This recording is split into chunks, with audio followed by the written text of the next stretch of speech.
Ministériel, Mesdames, Messieurs les membres des missions diplomatiques accréditées en Haïti, Messieurs les représentants des organisations internationales, Mesdames, Messieurs les directeurs généraux, Mesdames, Messieurs les grands commis d'État, Mesdames, Messieurs, âge qu'ils nous ont laissé.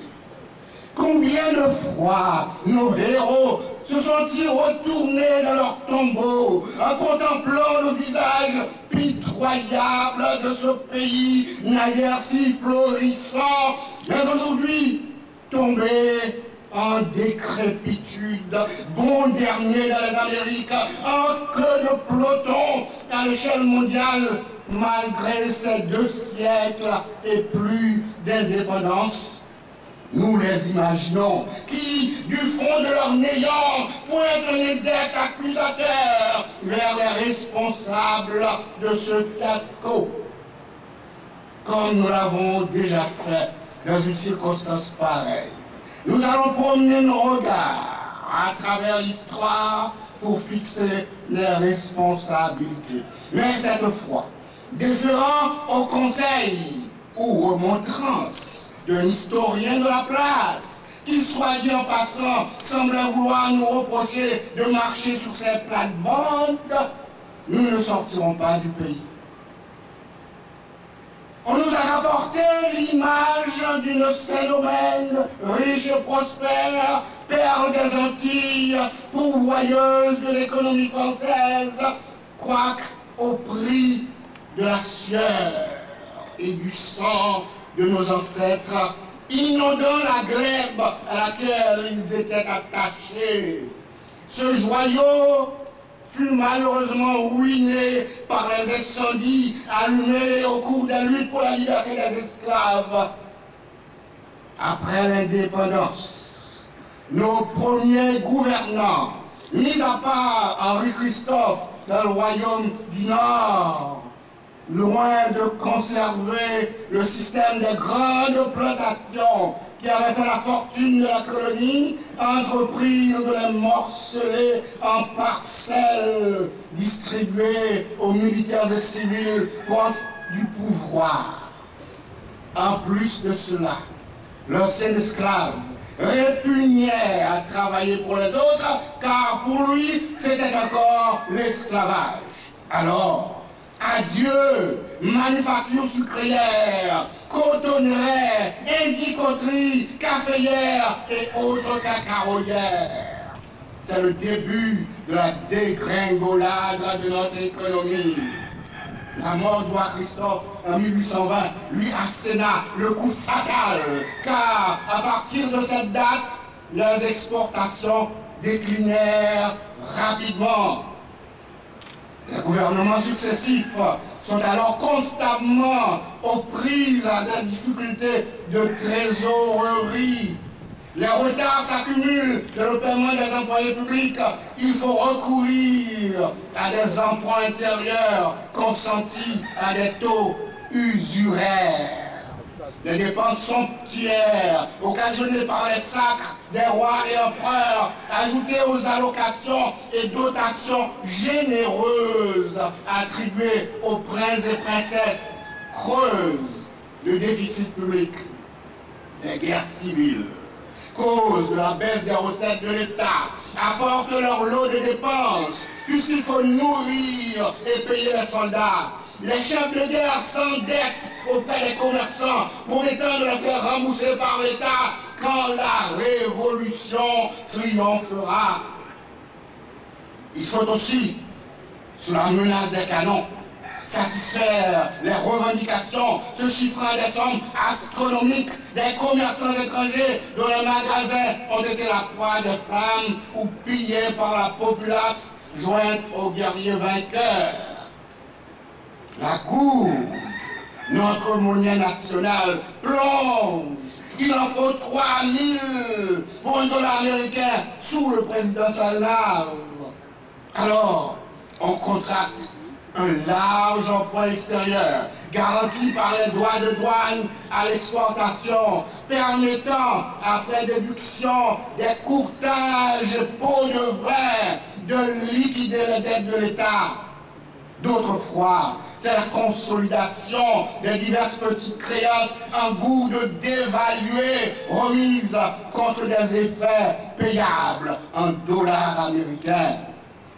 Ainsi, nos gouvernants déportent des baïonnettes, tirant toujours le diable par la queue, ne pouvaient pas envisager d'investissements sérieux, la vocation de développement. D'ailleurs, la grande majorité de nos chefs d'État passaient le plus clair de leur temps à guerroyer contre des adversaires, souvent d'anciens partisans déçus ou ambitieux, qui leur poulet, aussitôt intronisés, levaient l'étendard de la révolte. Ils construisent ici ou là un lycée, un hôpital, mais rares sont ceux qui ont un programme de gouvernement, et encore plus rares ceux qui mettent en chantier des travaux d'envergure, tel Florville Hippolyte, qui compte à son actif la construction dans tout le pays de marchés, ponts, wharfs, centrales électriques, réseaux téléphoniques. Antoine Simon peut être crédité de travaux d'irrigation, d'éclairage électrique, de la construction de wharf moderne à Port-au-Prince, de chemin de fer, de la promotion des plantations de figues bananes pour l'exportation, la création de la Banque nationale de la République d'Haïti, quoique avec des actionnaires allemands, français, puis plus tard américains. Salomon, outre sa tentative avortée de son Banque nationale, encourage la plantation de denrées d'exportation sur des terres qu'il distribue aux paysans, organise une exposition agricole et industrielle, fait installer un câble sous-marin pour la communication avec l'extérieur, promeut l'instruction primaire, secondaire, universitaire. Malheureusement, toutes ces velléités de décollage économique ont été entravés par le virus de la corruption qui a gangrené l'administration publique haïtienne et lourdement obéré nos finances. Les séquestres appliqués à la chute de chaque gouvernement sont un indice éloquent des dilapidations systématiques des deniers publics de la part des grands dignitaires de l'État. Ce n'est pas un sacrilège, mais je regrette de dire que notre vénéré Toussaint n'a pas échappé à la règle. Ses biens avaient été mis sous séquestre. Et à sa mort, son fils Isaac réclama à la banque de Pennsylvanie à Philadelphie des fonds considérables qui auraient été déposés. Le roi Christophe, la reine et leurs enfants possédaient d'innombrables châteaux richement meublés et des habitations florissantes bien entretenues. Ils ont été livrés au pillage après le décès du monarque. L'empire de Fossé Ier est marqué par le scandale de l'impôt du 5e sur le café, dont le produit, sous de prévarication, était géré dans un compte non fiscal, en dehors de tout contrôle, et dont les pièces comptables ne furent pas retrouvées par les enquêteurs. Fabre et Geffrard et ses ministres sont mis en accusation pour détournement de fonds. Le président est dégagé de la responsabilité de ces actes qui sont contresignés par les secrétaires d'État, mais est condamné à restituer les valeurs poursuivies contre lui personnellement. Le président Salomon lève le séquestre mis sur les biens de domaine et de son neveu vice-président Septimus Rameau. Un acte de parti pris, car ils sont les fondateurs du Parti national qui l'a porté au pouvoir.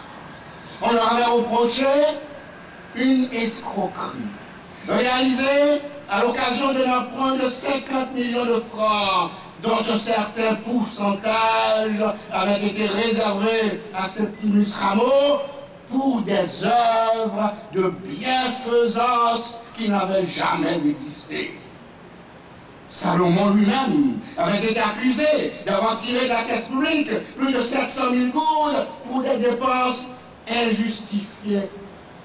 Mais le scandale suprême est celui qui a donné lieu au procès, au célèbre procès de la conscience.